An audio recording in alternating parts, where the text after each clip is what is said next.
Welcome to 2024. We've got a great year ahead of us, a good year for real estate investing and alternative investing. We're going to get some more people talking about alternative investments in here as well. In fact, I think for February, we have an interesting talk lined up on investing in collectibles. And of course, last year, if you're interested in alternative investments, we had some people on oil and gas come in. We had a person come in and talk about running a fund based on buying and selling expensive bottles of wine. It's an interesting topic. But, for the most part, our roots are real estate here, and that's where our core focus tends to be. We'll see, though, in the coming year if we diversify a little bit more.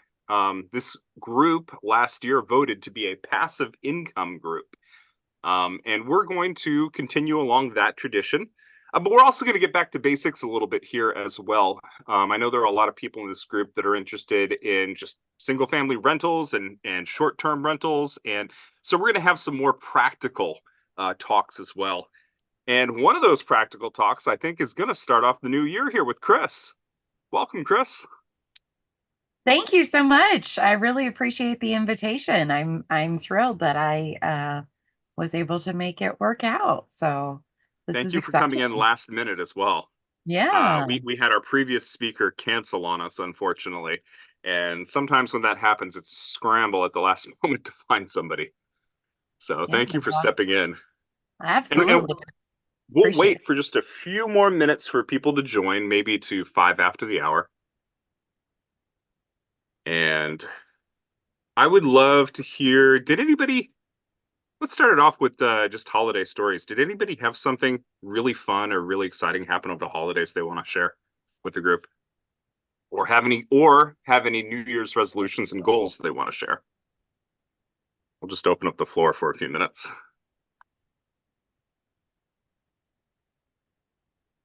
Well, my resolution is to be more like Brent Wheeler.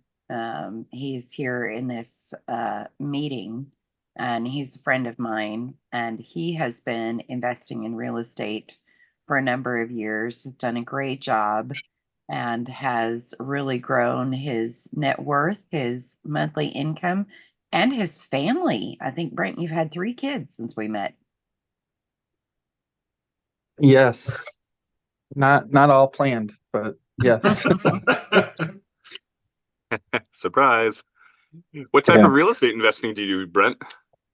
Um, I've done everything from fix and flips. I own several Airbnb portfolio in Lansing, Michigan. I've 8 Airbnbs, another single family there. We just finished 2 flips that are under contract now, and I've done some subject to um, and note investing as well, but Okay, primarily Airbnbs and flips has been kind of our bread and butter as of late.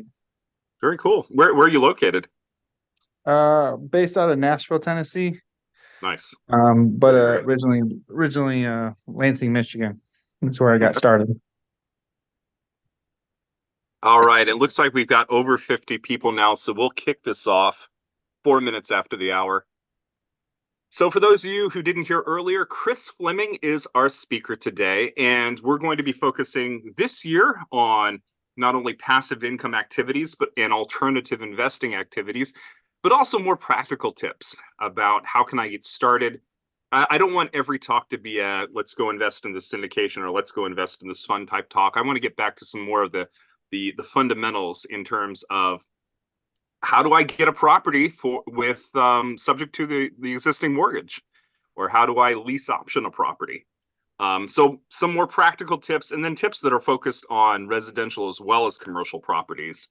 But as always, if you want a topic, just put it into the chat or speak up out loud. Let me know, and I'm happy to go find people that focus on those topics. I also want to bring more people in that have to do with estate planning, because I know quite a few people in this group are interested in that topic. So we're going to bring in more talks on, how do I leave my real estate to my children?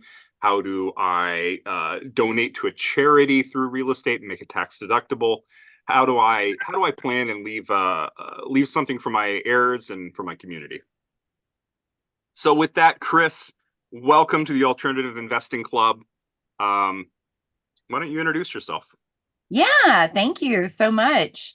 So, just a brief history of my background.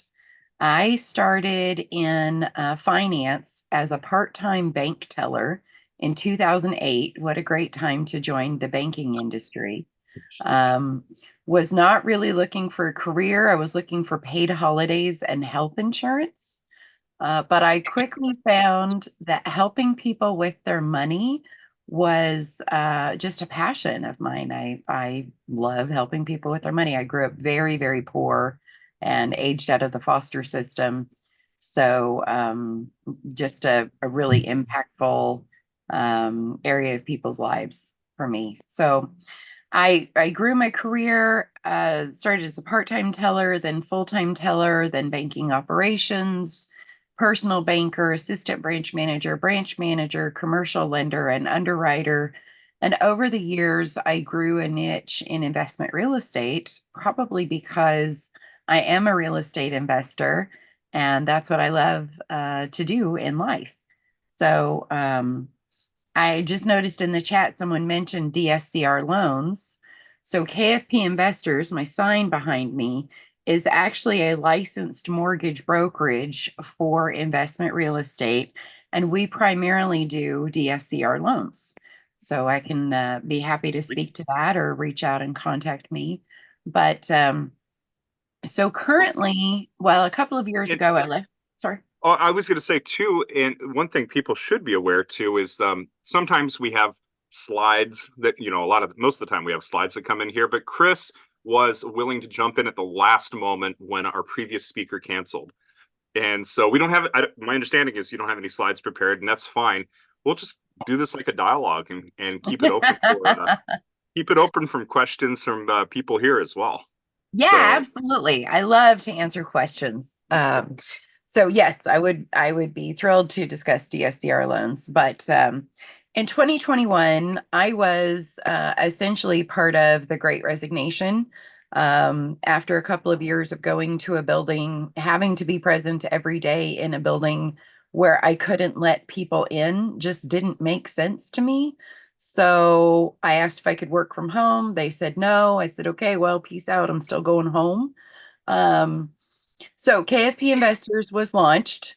Again, licensed mortgage brokerage for investment real estate. That's where this whole really interesting thing started. I continued to invest in real estate personally. And about a year ago, I realized that I had accidentally started a private equities fund when I had about $3 million under management. And so now I also have, I manage a Reg D 506B offering investment real estate fund in which we primarily joint venture with real estate operators. So, uh, yeah, and I'd love to hear about that as well. Um, you brought a whole bunch of topics up right here that we can talk about. Let's start though with the topics that the title of the talk is named after, and Mhm. that is subject to wraps and options. And those are all great ways to invest, particularly in high interest rate environments. So, Chris, why don't you tell us which one of those do you see the most of? So I actually have one that I'm completing right now that is all in one deal. So I'd love to tell you about that. Hmm. Sure. Yeah, and, So and why don't you quickly go through and define them also? yes, absolutely. So subject to is we bought a property that was subject to the existing mortgage. So the seller had a mortgage in place at 3.25%, which is not available in the last 24 months, that sort of rate. So we gave them some cash to for the equity in their property, and we kept their mortgage. Now, a note of caution. First of all, I am neither an attorney nor a CPA, so please seek your own legal counsel and tax counsel. But also, Subject to mortgage is a bit controversial. So one thing you want to know whenever you're considering doing this is the note that you are taking over, the subject to mortgage, may have a clause in it in which it states that this tactic is not permissible. So do review your note, make sure that you're not doing anything that's going to get you into any trouble. So that's Uh, subject to mortgage. I, Yeah. I have a really quick question about that. Oftentimes in mortgages, you see a lot of boiler, legalese, and where all the bases are covered and all the standard, contract points are, fully defined. Do you find that when there's standard boilerplate like that saying, hey, there's a due on sale clause where if the property sells, the bank can call the loan due. Um, Even if that's in the contract, do you find that sometimes banks are amenable to subject twos, or what other criteria is around which a subject to might be the strategy to do? Well, I guess I just want to say, as a lender myself, if I'm getting paid on a regular basis, I'm probably not going to investigate too deeply how my note is getting paid. I'm probably not concerned with um, necessarily, a clause such as, due on sale. However, it does give the bank an out, the lender an out in the event that things do go awry. They don't have to foreclose, right? They can immediately say the loan is in default and address it in that way. One workaround that I have seen for subject to is that you maintain contact with the borrower, which is the right thing to do anyway. But in the event that the lender says that the note is in default because of the due on sale clause, the way to correct that is to just title it back into the previous person's name. So you can correct that really quickly and then figure out another way to proceed, which there are lots of creative ways to proceed, but you can correct the default and then you don't have an issue typically.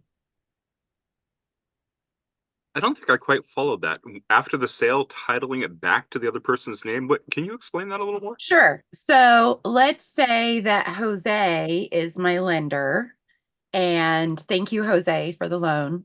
So let's say that Jose is my lender, and Daniel, you are my seller, right? So I'm buying the property subject to the note that you owe to Jose. And I'm paying regularly and making sure that your note is in good standing. But Jose has a due on sale clause, and for some reason, he happens to check that the title has transferred into my name. So now Jose has a default on his note because of the due on sale clause, and the title is in my name. Well, if I have regular contact in a relationship with you, Daniel, I can call you up and say, hey, we've got a problem with this note because of the due on sale clause. If I quit claim the title back to you, Daniel, then the due on sale is corrected. The default is cured. Now, you and I still have to figure out how we're going to handle this property transaction, but at least we've cured the default. Did that make sense? I think so. I guess my question is, and I must not be grasping it completely, the mortgage. So Jose owed the mortgage to me. He sold the property to you, right? Well, in this And case, you're Jose is quit the lender. claiming it back You to sold the me. right. You sold the property to me. Jose's the lender. Yeah, right. Mhm. Okay. So, but that means the property's in my name and not your name. Yes, that Yes? would only be used to cure the default in case Jose is calling the note, which is subject to. And you and Okay. I would still have to figure out how to solve the problem of I want the property and you want me to have the property. Got you. So, okay, However, it cures the default of the note to it's a band-aid on the problem, right? We still have to perform some surgery to correct this, but we can immediately stop the default. We can cure that. Okay. And then Misi in the comments is asking, when you title it back, isn't that a second sale? So I guess her question is, if does two sales make a no sale? Well, sort of, but the second one is not a sale, it's a quitclaim. So that doesn't count as a sale transaction. Okay. And let's see. Chris is asking, what type of paperwork did you have to put in place in order to protect your interest? And Chris, this is going back a little bit in the conversation, and so maybe you want to set the context here if you're willing to come off mute.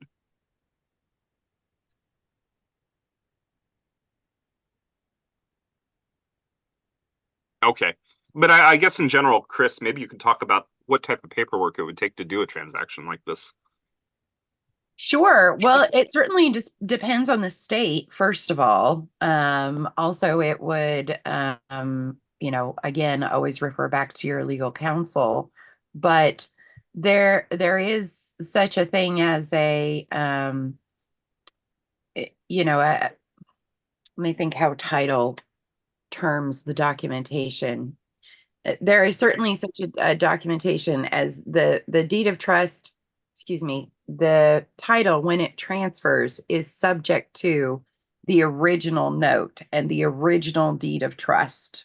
So that's why we call it a subject to deal, is because that's the terminology that's used in the paperwork. But an investment real estate friendly title company, and not all title companies are created equally, for sure. Most are designed primarily for owner occupied deals. But investment real estate friendly title companies will be very familiar with the documentation for a subject to mortgage.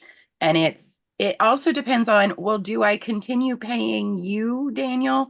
Did I give you money at closing to walk away from the house, or do you have a seller carryback with a wrap? Or there are so many variables to this structure. It would be, without having more details, it wouldn't be well advised for me to start discussing what sort of documentation you want. Okay. But go ahead. No, please. Oh, I was just going to say that tying into Glenn's question, he's apparently had a quitclaim deed trigger a due on sale clause in the past. I suppose all of this really just depends on the state that you're in and the local laws. A lot of this is highly dependent on the local laws in your area. Yes, and the original note, for sure. Mhm. So I've had a situation recently where the original note did state that wrap loans, options, seconds, subject twos are all disallowed. According to the original note, it was specifically stated that these techniques are not allowed. But I happen to know the lender personally. So I gave him a call and said, hey, I want to put an option on this property. This was a private money lender. I gave him a call and said, I want to put an option on this property. He said, what's an option?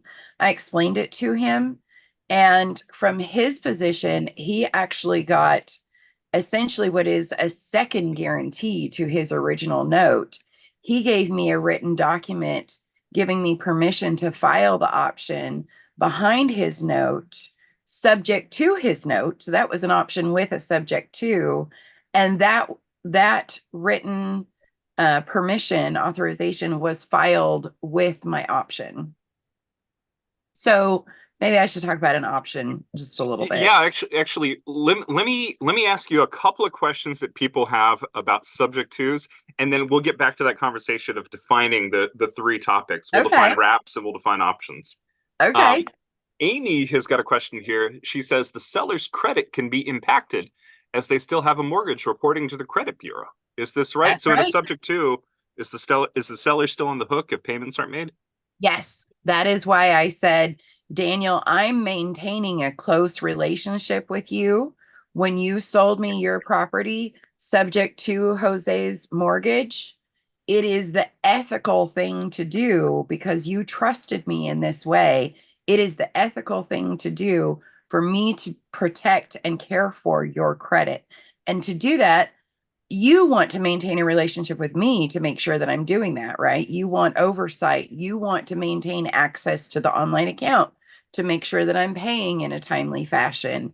You want to have, typically it's written into the contract for a subject to sale that if I default on the note, you immediately repossess the property.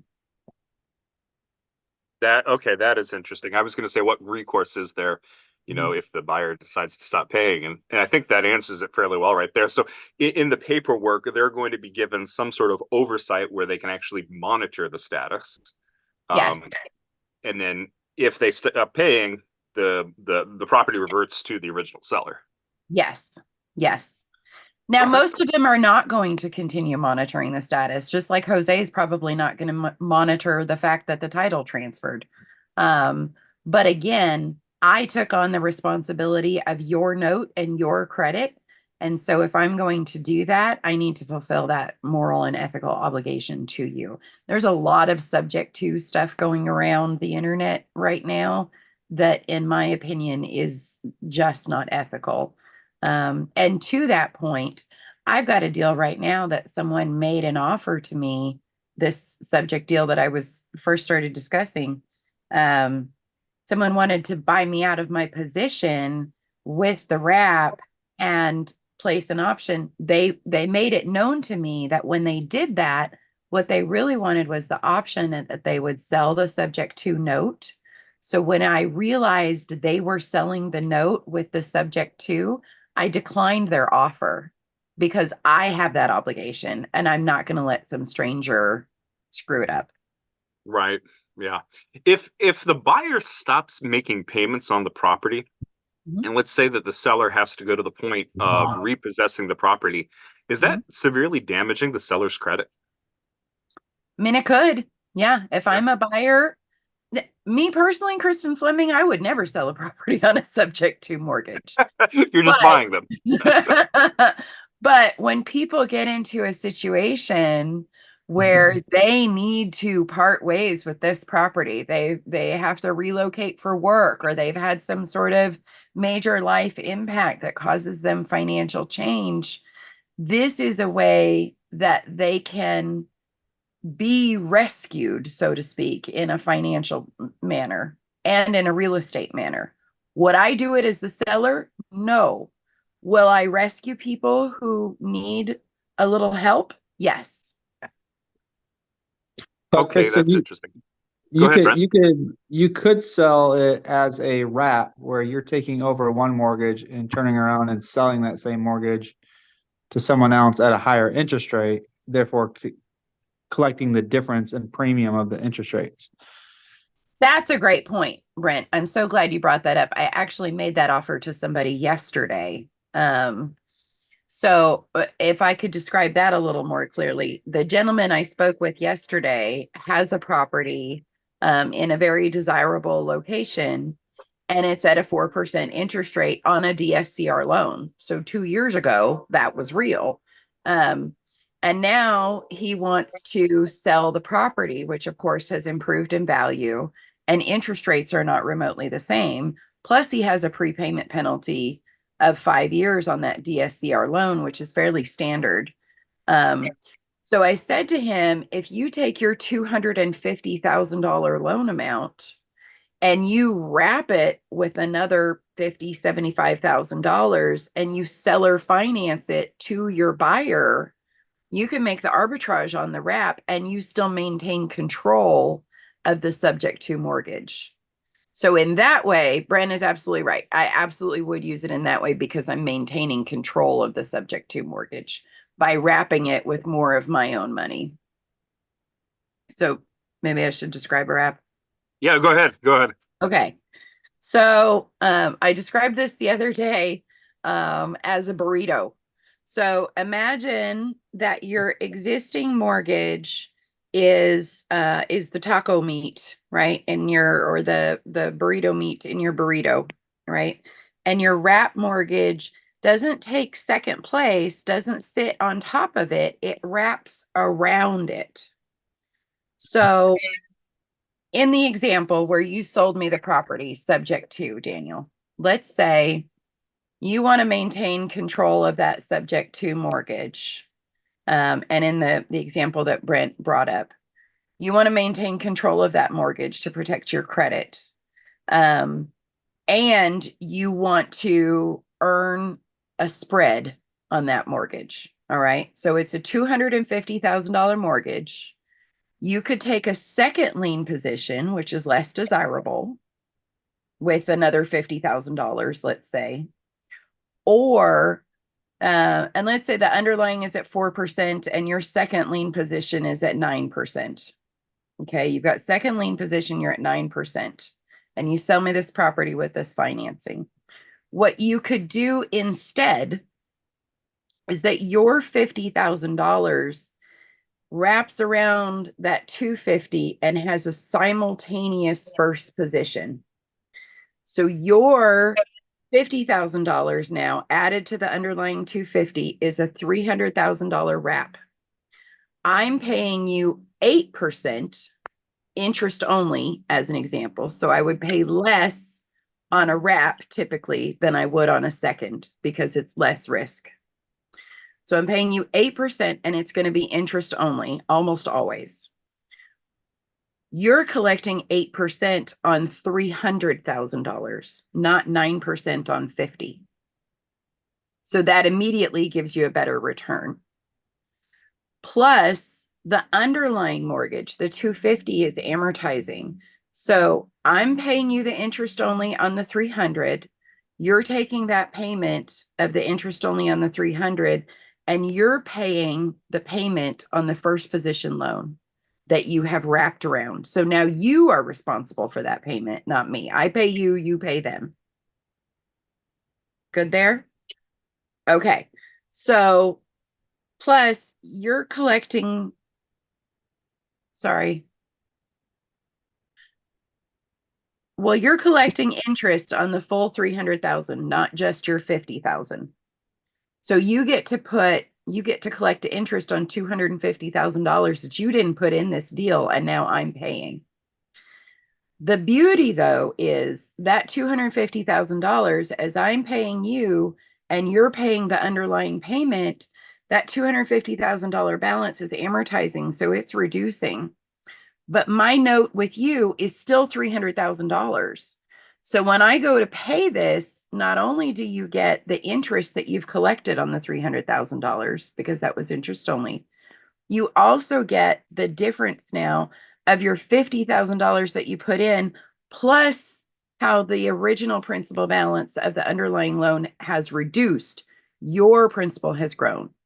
So if you put in 50 above 250, and that was 300, and now the underlying is 230, my note to you is still 300. So now your 50 has grown to 70 for the 300. We have a question from MN saying, why would the buyer pay an interest-only loan? Why is their loan interest only? Because they want the property to cash flow. So the deal that I started talking about at the beginning of this conversation, I mentioned that there was a subject to mortgage and that I put a wrap around it. Because if I put a second at 9%, let's say, and the subject to mortgage is at 3.25%, those two separate payments are more than what the investor could collect in rent. So he's immediately upside down in the rent. However, if I put both of those together and charge 5.5% on the whole thing, I'm getting a terrific yield and he gets a payment that cash flows with the rent. Okay. And then the second follow-up question was, when would a buyer prefer the wrap option to just simply selling it or having it sold to them? Well, I mean, there are a lot of circumstances in which a buyer might want the wrap option. So Like no money in the deal. Like yes, I mean, that's the first thing that comes to mind is, let's say, Daniel, back to our original property, right? You've got this $250,000 underlying note to Jose. Okay. And this is a 400, you're trying to sell this property for $400,000. And you've Okay. let it sit on the market and you've reduced the price to 390, and you've let it sit on the market and you've reduced the price to 380, and you've reduced and it's been sitting on the market for 6 months, and man, the holding costs are just eating you alive and you don't want to do this anymore. And I come to you and I say, and I actually made this offer 2 weeks ago, I think. I said, I will pay you your full asking price of 400 if you will carry the note, and I'll pay my closing costs, but no down payment. And I'll pay you your full asking price of 400. So now you're collecting the interest on $400,000, and I'm only having to come up with the closing costs to get into the house. Okay. So I've been able to acquire the asset with very favorable financing that will cash flow with my rents, and you get to dispose of this asset at your original full asking price. Why if the seller's being, is selling because their costs are too high, why would your asset then cash flow? Because they're not collecting any rents. The property's for sale. I'm going to collect rent on it. Gotcha. Okay. Gotcha. Yeah. Okay, interesting. So if it was, as an example, your primary residence and you need to move out of state, and so you're not living there anymore, and you don't necessarily want to be a landlord, well, I can come in and solve your problem.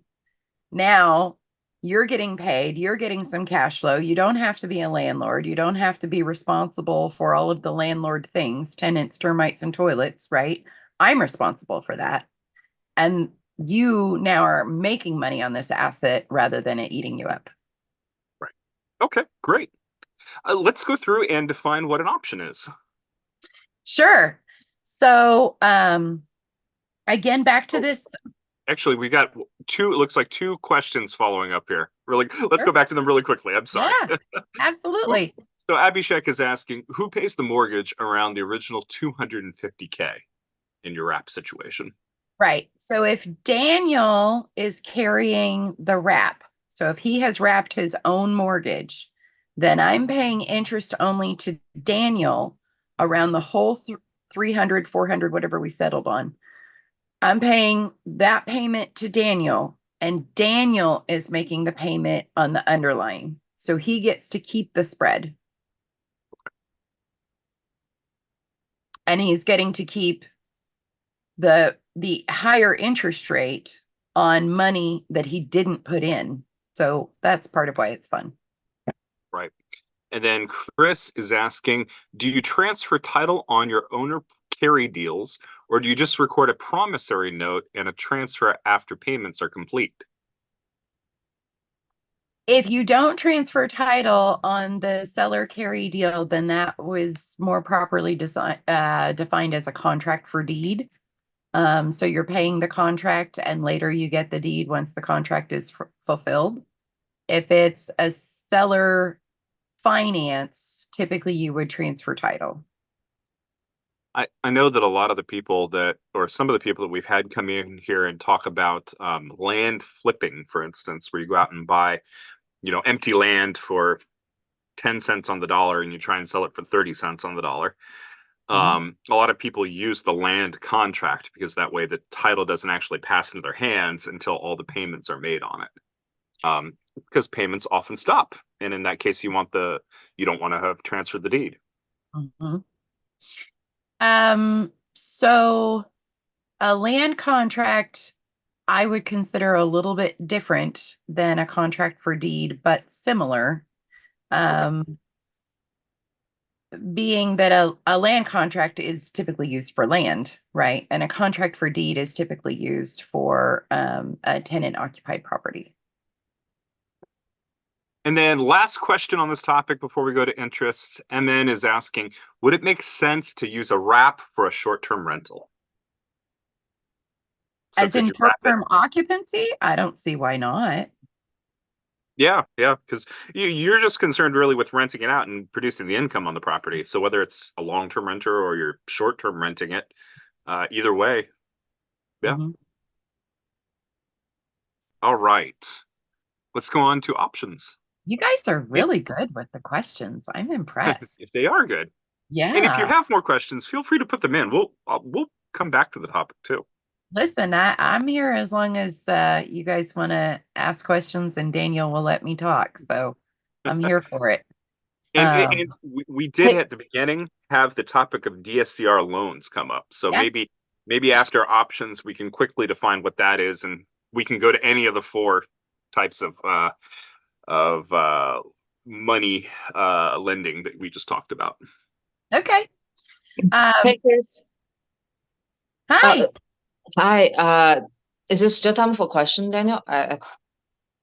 Yeah, go ahead. Okay. So, is it typically that we just work with a real estate attorneys on drafting the legal documents related to subject to, or do I need to work with a title company that specializes with investment properties? So typically, well, I don't know about all states, but in Tennessee, I would think with all states, there some title companies in some states are attorney closes and others are notary closes. But anyway, the point is, at all title companies, there should be a real estate attorney. So Mhm. that's why I said title company. Now, however, I have actually spoken with 3 different attorneys this morning. One was at the title company who is doing a title search for some properties that I'm cross collateralizing for one deal. So I'm funding one deal, but I'm collateralizing 5 different properties. So we had to discuss that. The other attorney was for a title company that my seller had selected, and I was familiar with them, so I was fine with using their title company. I actually bought the property and am master leasing it back to them with an option. And so I've asked their attorney to prepare the master lease and the option. So we had to talk about some questions about that. And then the third attorney at a completely different office is not associated with a title company. They are specialized in private lending and securities. And so they're working on a deal for me for a 53 unit single family development. I need that documentation. So, to very quickly answer your question, find someone who understands what you're trying to do and with whom you can communicate well. So the first one who's dealing with the cross collateralization, I'm not trusting them with my document that pertains to my securities fund. But I also don't want to pay the very expensive securities attorney for the cross collateralization of my 5 properties over here on this one. So again, it's very dependent upon the situation, but it's also dependent upon you. Like, who do you trust? I'm sure. Are you guys at all familiar with a SAR, a suspicious activities report? I People don't in, think we've talked about that before. well, it's pretty obscure, but people in financial industries they have to be registered by regulation to file a suspicious activities report if they think that someone is having weird transactions, doing money laundering, um, things that are illegal, funding illegal activities, things of that nature. They're supposed to file a suspicious activities report with the federal government, and they can't tell you that they did it. So if you're the subject of a SAR, you're not allowed to know it. My point in all of that is there's a title company in Clarksville, Tennessee that I'm reasonably certain has filed a suspicious activity report on me because they didn't understand what we were doing in this very creative structure for investment real estate. So I'm definitely not going to them, even though they're a title company, I'm not going to them for any of my documents not that they would probably take my business anyway. I wasn't doing anything illegal, just to be very, very clear. Pinky promise. Yeah. But they didn't understand it because it was investment real estate and it was weird. Understand. Thank you for that background. Another question is, do you have any books, resources, or maybe ebooks yourself that more of a visual learner? So I think this could be a really beneficial time for me to potentially leverage that strategy. So is there a place kind of like a textbook version with more details that we can read upon? Yeah, so there's some pretty good resources. Honestly, Bigger Pockets is pretty well vetted, although their material is probably not terribly in depth. But they fairly reasonably vet their authors. And I say that because, again, there's a lot of stuff out there on the internet that I'm like, wow, that is in no way legal or ethical, and please don't do that. But people are paying $300 a month to find out how. So I would say that's a great place to start. Also, organizations like this. Personally, I'm a member of Real Estate Investors Nashville, which is a chapter of the National Real Estate Investors Association. And there are chapters all over the country. So I regularly attend seminars, workshops, conferences. My favorite meeting every week, second to this one, of course, is Friday mornings. We have a prop swap call where a bunch of us get on and we talk about, I have this property that I need money for. I've got money that I want to place. And a lot of the REIA chapters have things like that. Also, their education is going to be reasonably well vetted. So you're probably not going to get yourself into any legal hot water with those. Personally, one of my business partners and I are actually working on a book series that is designed to discuss quite a few of these things. But I don't even, I wrote the first 5 or 6 paragraphs this morning, so it's probably not, you shouldn't wait for me. And we got to give a shout out to the person who recommended that you come to the group here, right? Alex Yes. Brashears. And By the way, she is our guest next week. And Alex's book doesn't pertain necessarily to wraps or options or subject to or any of the things that we're talking about. But I can tell you that, well, I started to say her book's right here. I have probably sold almost as many copies of her book as she has, because it's called Lend to Live, and it is the best primer on how to get involved in lending on investment real estate. It is fantastic, spectacular. Thank you, Daniel, for not allowing that to be overlooked. So Alex, I'm crazy fangirl when I met Alex. I'm like, Alex Brashears has my cell phone number. So yeah, great resource if you're at all interested in private money lending. I dropped a link to it in the chat, and just know Alex Brashears is going to come in next week. She's the Bigger Pocket author on private lending, and she's going to talk to us about private lending clubs and how to start one. Oh, can I come back for that? Yeah, going back. Yeah, awesome. All What right. Did we get to options? I don't think we did. All right. What's an option? Okay, so I'm going to illustrate with a real life scenario. I have a neighbor whose house looks horrible, and I'm pretty sure they inherited that house and they probably own it free and clear. They're paying the taxes. I don't know if it's insured. Like, it's really bad shape. Just one neighbor like that? Just one neighbor. Yes, thank God. But I ran screaming from HOAs a couple of years ago. So, there's pros and cons, right? So this neighbor of mine, I want to go to them and say, I will pay to fix your roof if you give me an option to buy this house at some point in the future. You don't have to sell it to me today, but your roof is falling down and you probably want it repaired, I'm going to suspect that you don't have the money to pay for the roof to be repaired, or you would have done so.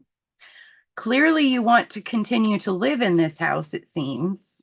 So, how about I pay $20,000 for a new roof today, and in the future, you sell this house to me at X price, less the $20,000 I've already paid you today. So that's the option, is you pay a little bit today for something you're going to buy later. I found a sample of these houses actually just out walking my dog the other day.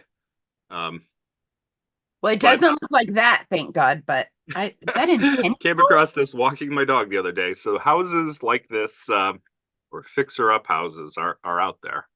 Yeah, it's a really good one for an option if it's currently owner occupied. Yep. Yeah. those Stop it, are Brent. actually That's holes. not your house.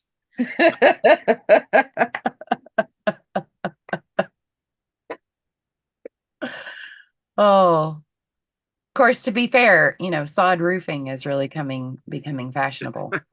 Microgreens. Yes. All right. A roof. So Brent says, "Hey, that's my house. If somebody wants to know where this house is, I'll give you the address. It's just a couple blocks away from my house. Somebody needs to come fix it." All right. I'm sorry. Did we cover options? Are there questions on options? Yeah, I gave a really basic example. It could be used in lots of different ways, but Yeah. One of the options techniques that I've heard about is the rent to own strategy, where a person can't necessarily afford the house currently, but what they can do is that they can rent the house. They can give you an option to. Sorry, I'm getting distracted. They can give you an option to buy the house, and then you rent it back to them, and or you can put a different renter in there, and then you can create another option that they can buy the house from you.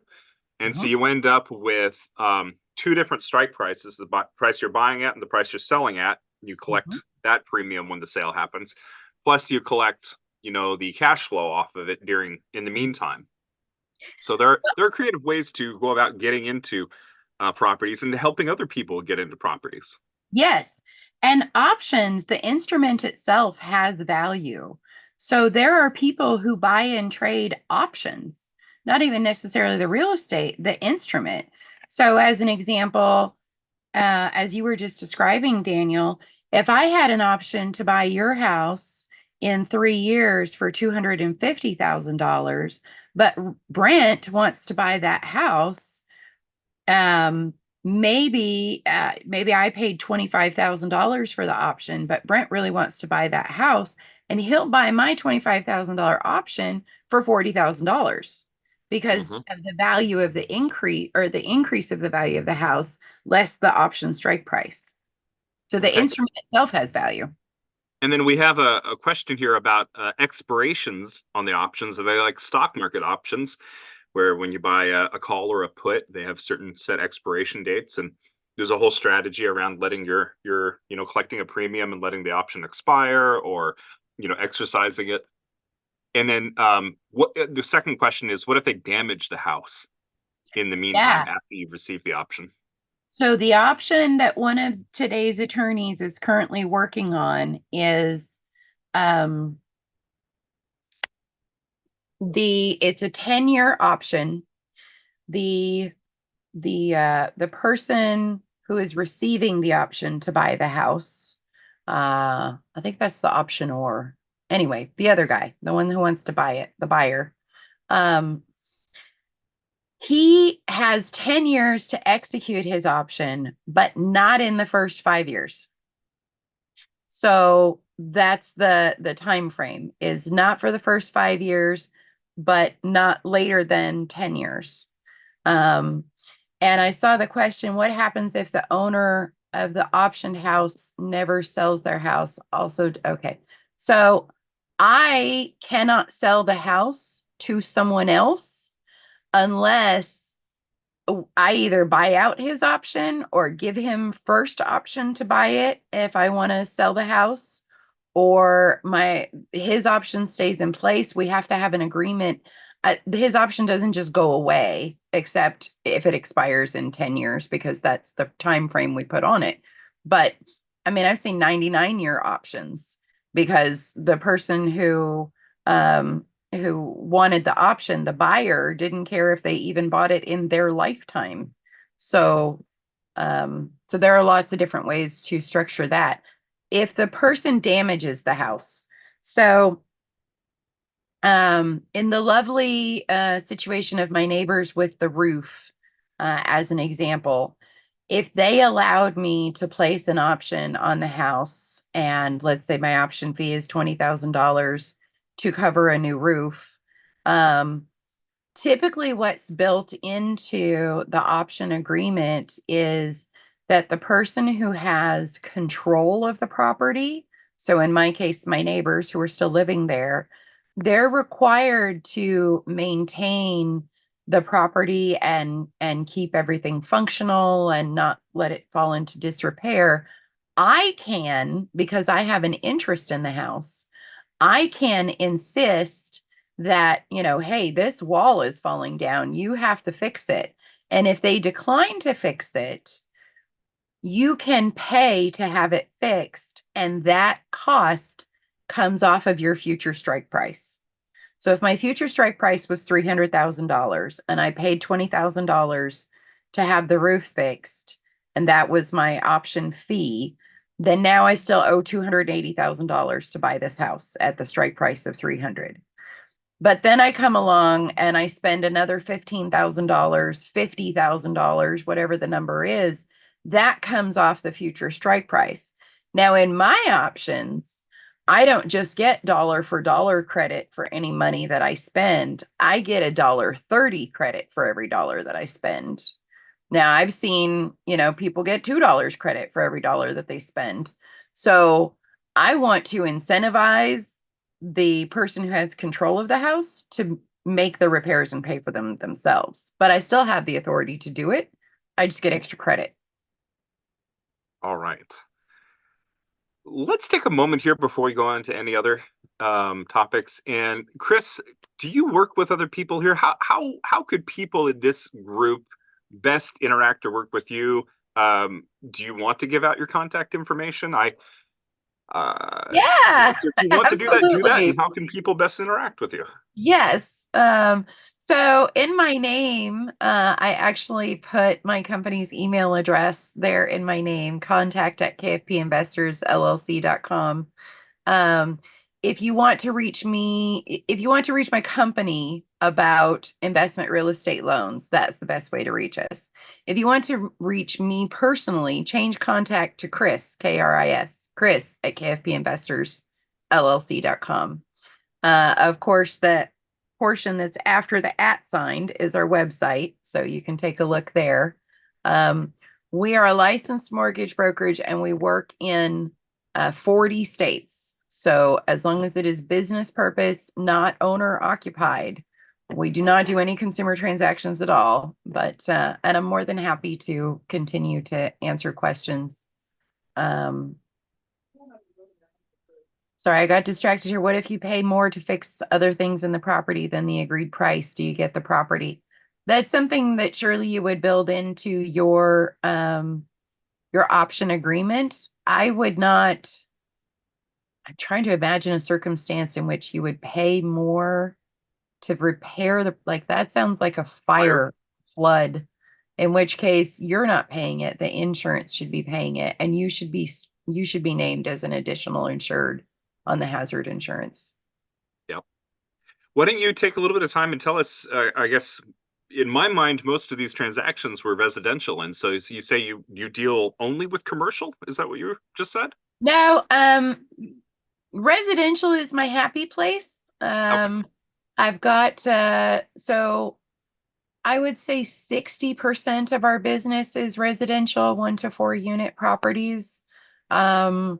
But I, personally, I'm invested in a development in Ohio that will be a glamping development with an entertainment area and those little teepees and yurts and walking trails and pickleball courts. So that would still be where people are going to sleep, but not residential in nature. I certainly have done some multifamily. I haven't done personally a ton of commercial. We have a commercial specialist with KFP Investors. So I would definitely direct you to him if you're more interested in commercial property. I get kind of nervous about commercial property personally. Like people are always going to have a need to a place to sleep, right? But and not to dissuade anyone who is interested in commercial. If you like commercial, go do it. Well, and maybe that's a good lead into the topic we promised right at the very beginning of the meeting. And I don't know if I even told you, we usually end this call, at 1 p.m. So we've got 4 minutes left. Okay. 1 p.m. Pacific time. I guess 3 p.m. where you are. So what is it? Oh, Tennessee's in the central, not eastern? We're in, well, part of the state is eastern, part of it is central. Okay. I'm in central. Oh, okay. So, that was a DSCR. What's a DSCR loan? Yes, I'll try to be quick. So, conventional lending, you go to buy the property in which you're going to live. They're going to evaluate all of your personal income, all of your personal debts, and they're going to call that a debt to income ratio and lend you money based on that. DSCR is they're going to look at the income of the subject property and the debts of the subject property, and they're looking for ideally a 1.25 to 1. So as an example, if my mortgage payment, 1/12 of my insurance, 1/12 of my taxes adds up to $1,000 a month, then I need $1,250 a month in rent for a 1.25 ratio for debt service coverage. Debt service is the fancy way that the commercial properties call mortgages. Yes, or mortgage payment. We're doing business purpose, so it doesn't have to be commercial property. It's business purpose, so it can be a single family residence rental property, but it needs to earn $1.25 in income for every dollar in debt that it has in order to qualify. All right. So does that include like a taxes and the insurance? I mean, the total Yes. mortgage or the payment should be 1.5 times the rent, I think. The rent should be 1.25 times the payment. And it does include the mortgage, the taxes, HOA. insurance, HOA if applicable. Any expenses. Mhm. All right. Thank you. There's a question about, do you do business in California? We actually don't. So California is one of the states that requires a state-specific license to do even business purpose mortgages within the state. So if you want to invest somewhere else, I can help you. If you want to invest in California, I can make recommendations. All right. And with 2 minutes left, what would you like to leave us with? The floor is yours. Oh my goodness. My burning desire is for people to be the hero in their own lives. Don't let analysis paralysis or fear keep you from living the life that you want. And your most valuable asset is time. So go grab your time back if you haven't yet, and be your own hero. Don't stand on the sidelines and wait and see if something works out. Make it work. Do we have everybody take themselves off mute and thank Chris for coming in and talking to us today? Thank you. Thank you, Chris. Thank you. Chris. Thank you. Thank you, Chris. Thank you, Chris. Thank you. Thank you. Thank you, Chris. Thank you. Thank you, Chris. This has been great. I'm of two minds about whether somebody should come in with slides or not, but honestly, I just love talking to people. And so we'll try it both ways, but this was a really pleasant conversation, and thank you for coming in and sharing with us. Well, thank you. Next time I'll have some illustrations. All right. Come back next week and you're going to hear from Alex Brashears, who is going to talk to us about running a private money lending club. Hope to see you all there. Have a great week.